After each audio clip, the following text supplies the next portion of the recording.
Hai Nakama Squad, kembali lagi bersama Nakama Aquatics.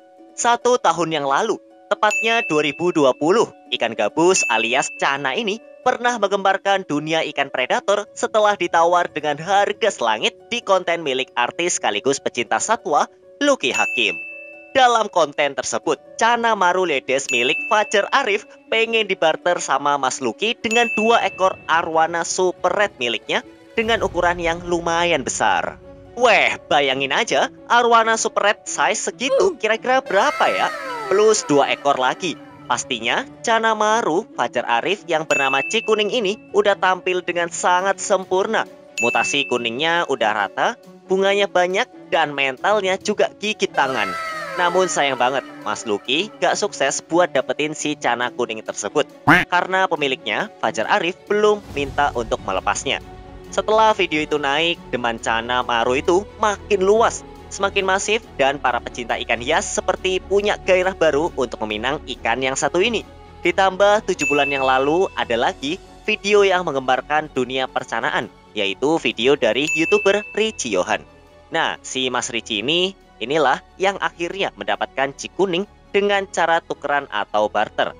Dia mendapatkan Cikuning setelah menukarnya dengan seekor Cana Barca perawatannya. Nah, selang beberapa bulan setelah pindah tangan, Cikuning kembali bikin gempar karena ditawar dengan nominal hampir 100 juta. Tapi karena udah terlilit cinta, Mas Richie nggak gentar dan menolak tawaran tersebut. Semakin tinggi animo masyarakat, semakin banyak juga dong permintaan pasar. Otomatis itu membuat stok ikan untuk dijual semakin membludak. Cana Maru sendiri dijual dari ukuran 3-4 cm yang paling kecil, tapi umumnya sih kita nemuin yang size remaja, sekitar 10-20 cm. Cana Maru cukup menantang untuk dipelihara. Kita butuh untuk ngetreatment ikanmu agar bisa tumbuh maksimal baik segi harga, postur tubuh, mental, dan bunganya. Bunga adalah motif warna putih yang muncul di sisiknya. Motif inilah yang menjadi nilai mutlak kalau kamu mau daftar kontes, karena bunga menjadi poin penting yang dinilai juri. Soal harga juga kalau kamu beli size kecil, harganya nggak lebih dari jajan burger di restoran favorit kamu. Kalau udah final mode seperti Cikuning, harganya sih nggak ada patokan ya. Karena membuat ikan menjadi seganteng itu butuh pengorbanan waktu, niat, dan uang yang tidak sedikit. Jadi manusiawi kalau keepersnya kasih harga mahal. Cana Maru adalah definisi terbaik dari beli murah, jual mahal. Nah, pertanyaan yang muncul di benak kamu pasti, dengan permintaan pasar yang besar, apakah Cana Maru sudah sukses dibudidayakan untuk memenuhi pasar di Indonesia ini? Jawabannya adalah tentang breeding Maru. Cana Maru Ledes yang banyak dijual di pasaran adalah hasil wild caught atau tangkapan alam. Seperti Cana Auranti, gosipnya emang banyak yang udah sukses ngebudidaya atau bahasa kerennya ngebreed. Si Maru ini cuma nyatanya kebutuhan pasar masih dipenuhi oleh para ikan hasil tangkapan dari habitat aslinya. Kira-kira kenapa ya Cana Maru kok sulit banget untuk dibreed? Nah, ikan ini adalah salah satu apex predator di habitatnya. Badan mereka besar, maksimal size bisa sampai 100 cm. Otomatis, ikan sebesar ini butuh lahan yang besar dan mereka juga untuk menjalani proses kawin. Setelah kawin pun, ujian belum selesai untuk para ibu dan bapak Maru ini.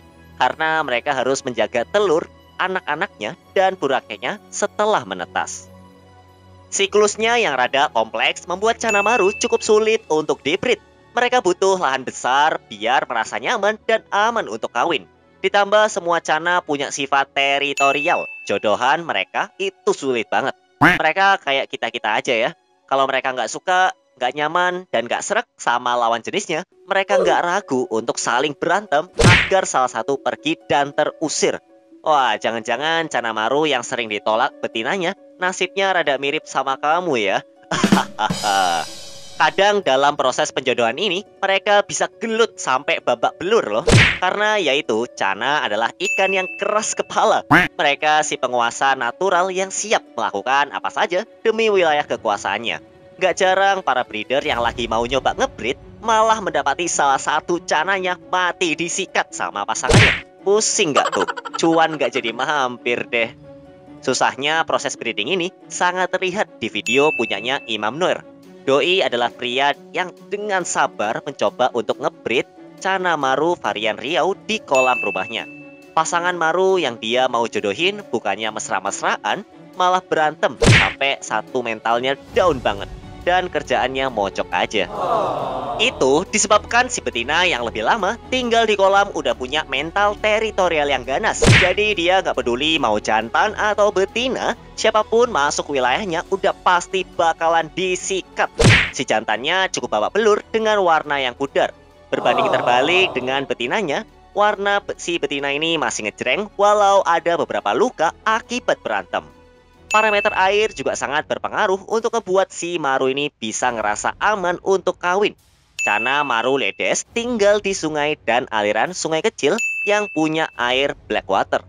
Black water adalah kondisi air yang disebabkan oleh larutnya senyawa dari daun-daun kering yang jatuh ke dalam air yang membuatnya air jadi berwarna gelap dan pH-nya pun jadi turun drastis. Kondisi air seperti itu biasanya punya pH di bawah 7. Itu adalah kadar pH air yang cukup rendah. Merekayasa pH air mungkin akan mudah buat di dalam akuarium atau tank. Kalau di kolam, pasti lebih sulit karena luas dan volume airnya yang lebih banyak. Ditambah, Cana Maru Ledes gak bisa tuh kita temuin di Pulau Jawa. Secara cuaca dan kondisi air, Pulau Jawa dengan Kalimantan dan Sumatera pasti punya perbedaan. Mungkin itu yang menjadi alasan dan faktor mengapa Cana Maru belum sukses dibudidayakan. Kesimpulan, saat mencari referensi, aku menonton banyak sekali video di YouTube soal budidaya Cana Maru.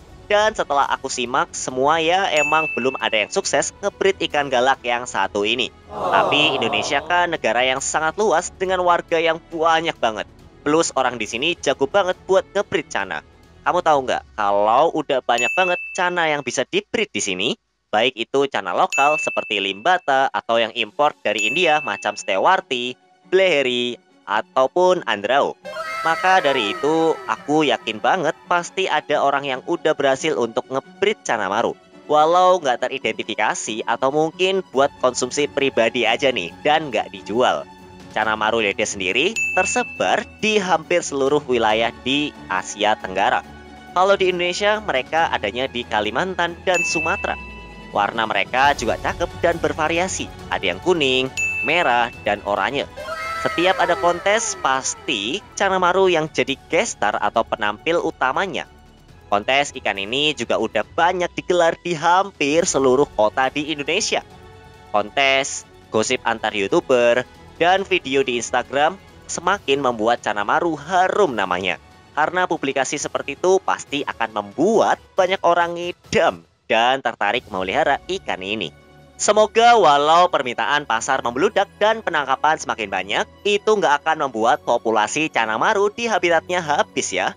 Emang kita juga perlu peran para breeder untuk menghasilkan produk baru yang bertujuan agar bisa memenuhi permintaan pasar ini.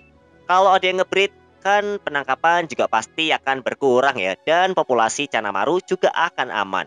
Semangat terus buat para breeder, karena kata belum bukan berarti tidak bisa.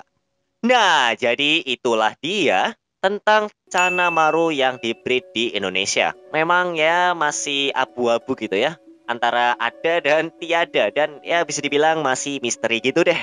Kalau menurut kamu gimana? Apakah Cana Maru ini sebenarnya udah ada yang di-breed belum sih? Tapi kayak masih sembunyi-sembunyi gitu. Coba tulis di kolom komentar ya.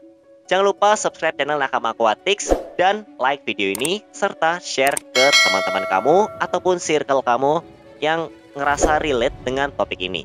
Sampai jumpa di video-video Nakama Aquatics selanjutnya ya. Dah.